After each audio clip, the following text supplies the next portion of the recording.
ప్రభావతి అయితే ఎప్పుడు మీనాని ఏదో ఒక విషయంలో తిడుతూ అలా ఉండే ప్రభావతి అయితే ఇప్పుడు మీనాకు ఖాళీ ఇచ్చేసి రోహిణిని అయితే పట్టుకుంటుంది.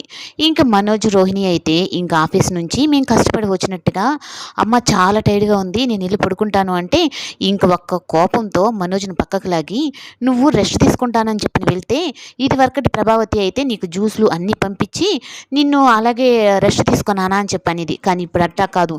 నేను ఒక్క మాట అంటేనే వణికిపోయే ఈ ఇంట్లో ఆఖరికి మీ నాన్న కూడా ఇప్పుడు నా మాటకి ఎవ్వరు వినిపించుకోవట్లేదు. అది ఎవరి వల్ల? మీ ఇద్దరి వల్లని.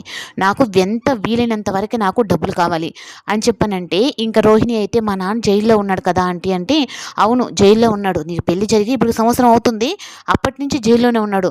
అందరికంటే డబ్బున్న వాళ్ళమే అని చెప్పన్నారు. కానీ ఇంతవరకు ఒక్క రూపాయి లేదు. అది కూడా మీరు నా మొగుడు డబ్బుల్ని తీసుకొని మీ నాన్న ఇచ్చాడని చెప్పని మళ్ళీ అదొక నాటకం ఆడారు అని అంటూ ఉంటే ఇంకా ఏదోలా చెయ్యాలి అని చెప్పి అన్నట్టుగా ఇంకా రోహిణి కూడా అనుకుంటుంది. లేదంటే ఇంత త్వరగా ఈ ప్రాబ్లం నాకు సాల్వ్ అవ్వదు అన్నట్టుగా.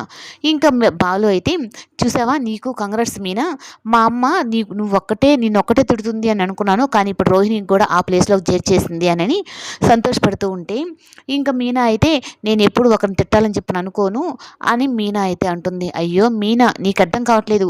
వాళ్ళు అందరూ ఒకటే గూడు పుటానీలు.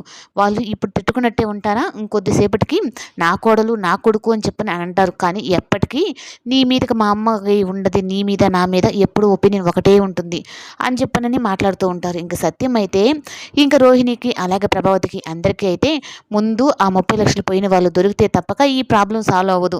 ఆ తర్వాత మీరు నాకు ఇచ్చే డబ్బుల గురించి తర్వాత చూద్దాము అన్నట్టుగా అంటుంది.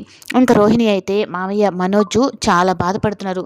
మీరు ఆ ఫైనాన్స్ అంగడికి ఆ షాప్కి మీరు వెళ్లకుండా ఉండడం మంచిది మామయ్య అని చెప్పానంటే ఏంటి పార్లర్ అమ్మ ఇక్కడికి వచ్చి మా నాన్నతో మళ్ళీ ఇలాంటి బేరాలు పెడుతున్నావా అంటే నీ మొగుడు చెప్పి పంపించాడా ఆ షాప్కి మా నాన్న వెళ్ళొద్దు అని.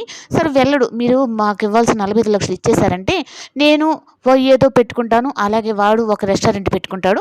అప్పుడు మా లైఫ్ కూడా సెటిల్ అయిపోతుంది. మా నాన్నలకు కూడా కొంచెం డబ్బులు ఇచ్చి వాళ్ళ లైఫ్ సెటిల్ చేస్తాం. ముందు ఇచ్చేసేట్టు చూడండి, అప్పుడు తర్వాత మా నాన్న అక్కడికి వెళ్ళడు అంటే ఏంటి బాలు నేను మామయ్యతో కదా మాట్లాడుతున్నాను, నువ్వెందుకు వచ్చి మాట్లాడుతున్నావు అంటే డబ్బులు పోయింది మా అందరివి, మీ ఆయన ఒక్కటే తినేస్తానంటే ఎలా ఒప్పుకుంటామని చెప్పని ఇంక రోహిణి మీకి బాలుకు గొడవ జరుగుతుంది.